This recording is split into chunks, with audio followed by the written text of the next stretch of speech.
Hello everyone, welcome back to my channel. Yesterday I was speaking about the causes and consequences of childhood obesity. So today I want to talk the ways to prevent and treat childhood obesity. Before I go there, let me recap quickly a few things for the sake of new viewers. So obesity is calculated on the basis of body mass index. A normal body mass index in adults is 20 to 25. Anybody above 25 is called as overweight and anybody above 30 is called as obese. In children, it is based out of percentiles since it's a growing child, so the calculations work slightly different. So any child between the 3rd centile to 85th centile for his age or her age is considered normal. Anybody between 85th centile to 94th centile is called as overweight, and anybody between 95th centile to 99th centile is called as obese. We have also discussed the consequences of childhood obesity. However, I am going to have a quick recap before I move on to the ways to prevent and treat it. So, one of the causes is sleep apnea, wherein the child who is obese will not be able to sleep well at night. Not able to sleep well at night has disturbed mornings or tired mornings, and these children are not able to concentrate in the school very well. These children can have fatty liver, gallstones, higher cholesterol due to being obese. Type 2 diabetes. Although diabetes is considered as a disease of older people, increasingly obese children who go on to become obese young adults are known to get diabetes early on in their life.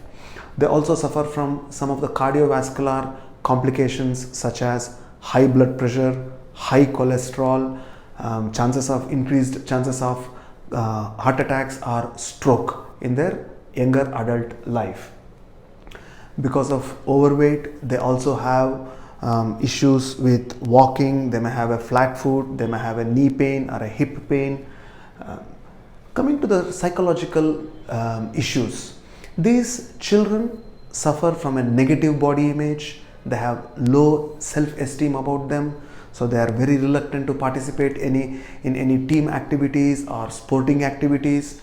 Many a times they are aloof, and they also many times suffer from depression and anxiety. I've also spoken about academic performances.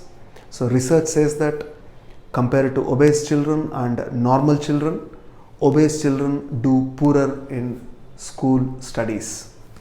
So we should definitely address this, as in the last 3 decades, obesity has greatly increased in numbers, not only in India but also in the developed world. So how do we address this? Well, recently in 2020 there was a report which showed that 2016 obesity of India stood at 3.5%, obesity in children. That had increased to 5.6% over a period of 4 years, and this is quite authentic data. So now when we come to prevention and treatment, I have put it across into 4 subgroups. So diet forms the major part of it. Then we have activity or exercises. I'll talk about screen time and about how the family can support in making the child lose this weight. Diet. Whatever the child eats, it will be divided into 3 or 4 meals. Each meal will have fruits and vegetables which will comprise 50% of the meal. So fruits and vegetables should be what the plate 50% of the meal should have. The other 25% will have whole grains like whole wheat or brown rice or multigrain cereals. 25% is proteins, which comprises of eggs, fish, poultry, or in vegetarians it could be dal, sprouts, dry fruits such as almonds, dates, etc. Every child should drink 400 ml of milk per day as milk is one of the biggest contributors of calcium, and a growing child needs calcium, and also curds, 100 to 200 ml of curd intake every day. We should ensure that the child does not skip breakfast.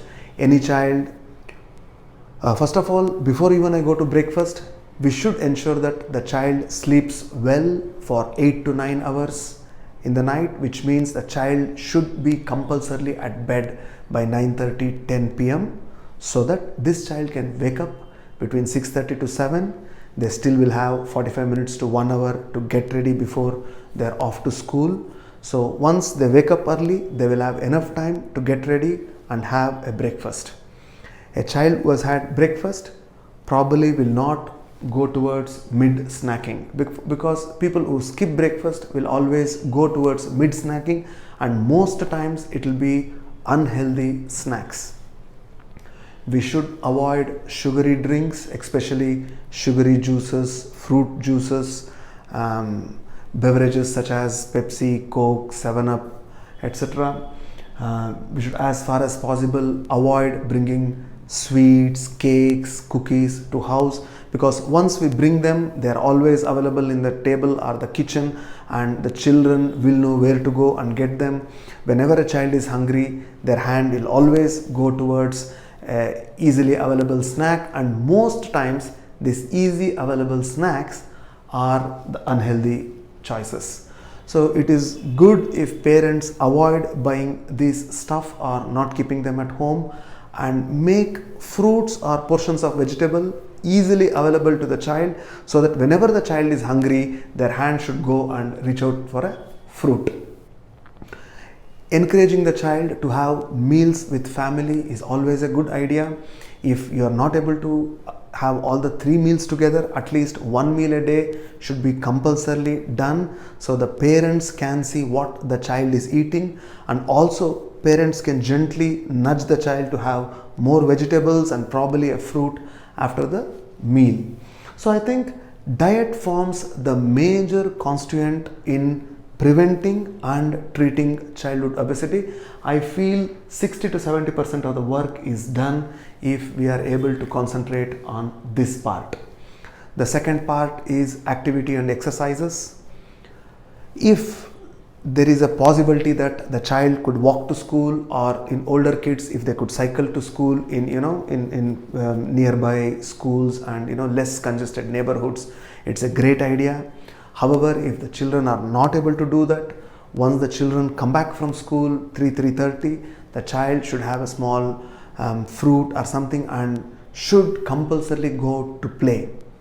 We should encourage children to take up sports. It could be badminton, swimming, football, cricket, whatever they like, because if they choose a sport, most likely the sport will go on for 1.5 to 2 hours, and the child will be fully involved in that activity, and that itself is a very good exercise. For children who do not want to participate in group sports, they could take up single activities such as maybe brisk walking, skipping, core exercises at home, or even swimming. Again, all these exercises are very, very healthy for the child. We should ensure that the child exercises at least 1 hour every day of the week, and probably 2 hours during the weekends. Coming to screen time, I can show you reports wherein every 1 hour extra of TV or computer watched is leading to increase in obesity by 2%. So there are kids who are seeing TV / computer / phones for 4 to 5 hours a day. This is extremely harmful for them. 1, for their eyesight. 2, they are going to sleep later in the night, so waking up is a problem for them.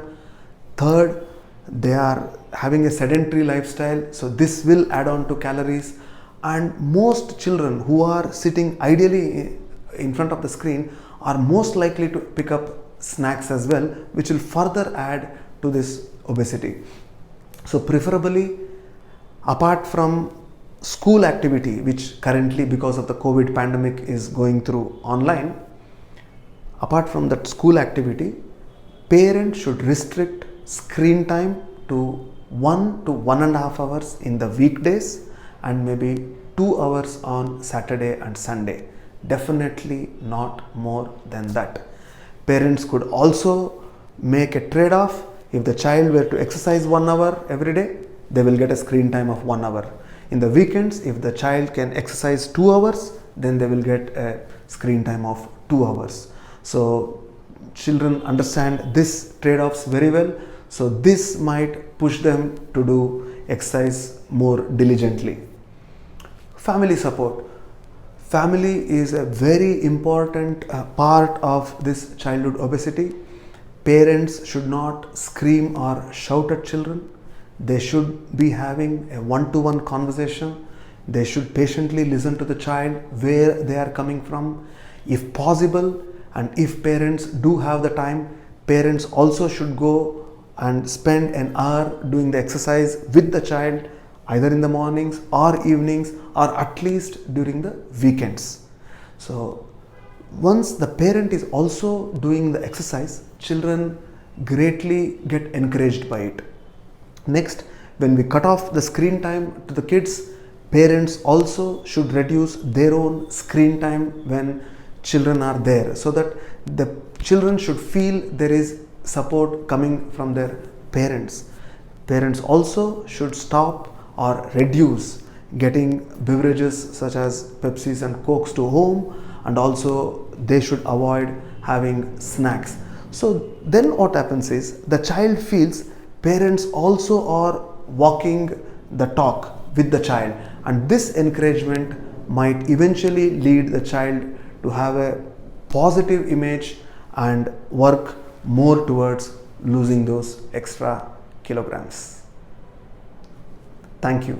If you have any queries further on this, please do not hesitate to reach out to me. Thank you. Have a good day.